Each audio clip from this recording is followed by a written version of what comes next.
is one of those poems. The next two are, I often kind of like toe the line between a poem and a narrative, so both of these two really toe that line. There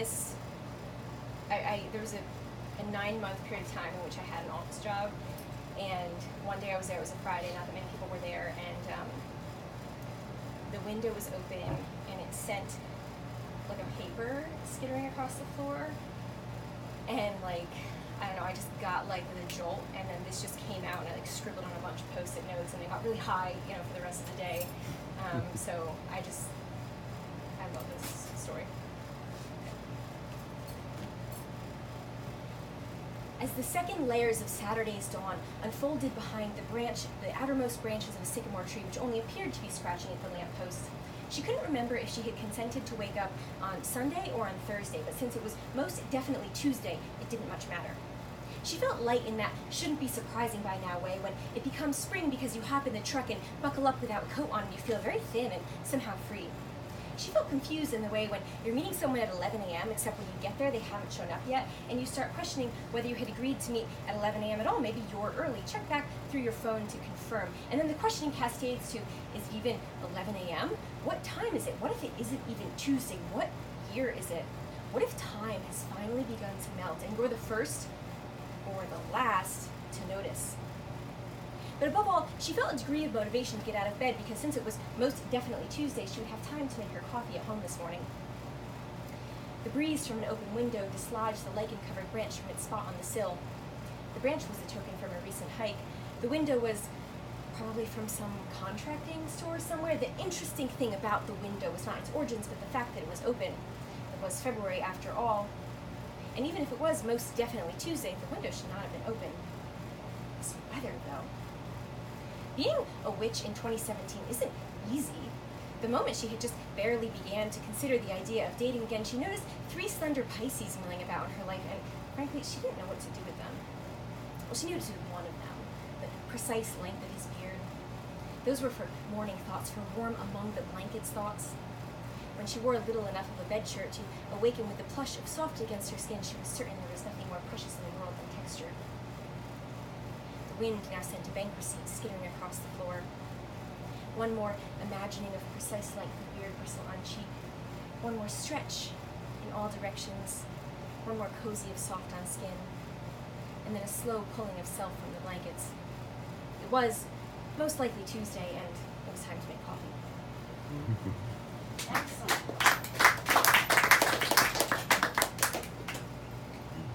All right, this will be my last poem.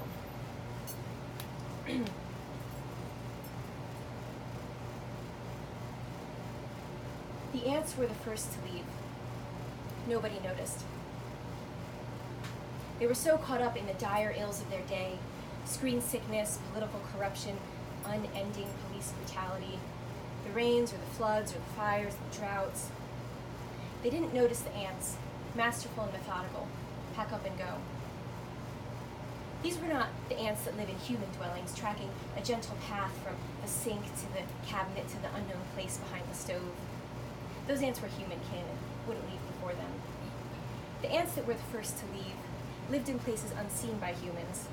Yes, toadstool, yes, leaf mold, yes, also grassy swaths where the verdage is so thick it cushions against human trod. Places where humans no longer stoop down to peer.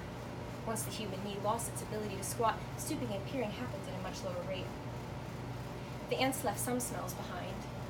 Fragrances of pizza parlors, of gasoline dripping from fuel nozzles onto hot tarmac, of roasting chestnuts and the mystery aroma that floats up from subway grates. Those were human-owned smells. The ants took the smells of gathering clouds of an impending rainstorm and the lustful smell after the rain as the water sinking into the damp earth. They took the electric aroma before a snowfall and the smell of the static stillness after. They took the heady smell of the deepening of summer and the muddy agitation of spring. The smells that the ants took were the smells of before and after. The smells of just around the corner and slipping away, the fragrances that stretched time on a continuum from anticipation to nostalgia. They left behind them a hormone trail of breadcrumbs, a guide for the next to give up. It was the gnomes. Who could blame them? Creatures that exist at such a delicate vibration, retreating farther and farther from noise and machines. Weed whackers, mowers, brush hogs, car tires buzzing, beeping, backup beeping, more backup beeping. Mower blades and car treads, flattening toadstools of every variety, indiscriminate of the gathering spots, the nectar stations, the sweet water posts, the joyful noise platoons, the nut and leaf bars. Too many flattened, too many gone, the gnomes retreating inward and inward to the remaining patches of forest and fields so that they became overcrowded with refugee gnomes and the situation was becoming untenable. The gnomes caught the whiff of the ant trail, filled their flasks with the dew of their home moss, and trekked away. The humans didn't notice the gnomes' absence either, not at first. It was the hikers, the hunters, and the forest bathers who grew concerned when, upon entering their usual haunts, the brook or the meadow or the forest, it felt flat. It felt one-dimensional, no different from the sidewalk or the Staples parking lot. Where was that feeling of centering when you entered the forest, the feeling of grounding, of connection with all that is? Even leaning their backs against a tree trunk, they could no longer feel the beat of its life pulse the way they used to, no longer taste the fullness of the earth in the damp forest air. The fairies thought they wouldn't miss the gnomes, dull, ground-dwelling creatures that they were. The fairies passed much time plucking steam in from flowers and dropping them on the gnomes' heads, which erupted the gnomes in ferocious bouts of sneezing and left golden smears of pollen down the sides of their caps.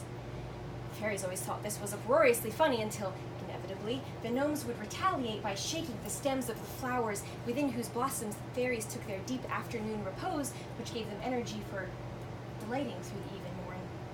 Lacking a solid nap, the fairies were too drowsy for starlight twinkle carousing and could barely make it through their morning task of helping the flowers to wake up. At first, the fairies were glad to be freed of their ground-dwelling adversaries, who could only reach height by climbing the fungal shelf ladders they diligently installed in the sides of trees. But soon, they noticed that it was becoming more and more difficult for them to alight upon a flower. Lacking the counterbalance of roots and gravitas, they were becoming more and more buoyant each day. And so, worried that they would float away forever, the fairies fashioned traveling capes from their favorite flower petals, picked up the scent of the ants' trail, and flew away forever. It wasn't just the hikers, hunters, and forest bathers who were worried now. The gardeners grew anxious at the lack of glitter in the garden. The farmers, out at dawn, noticed that the dew was absent of diamonds. It hung flat. Even the spider webs, the jewel shop of the morning yard, simply hung now with water, unshining.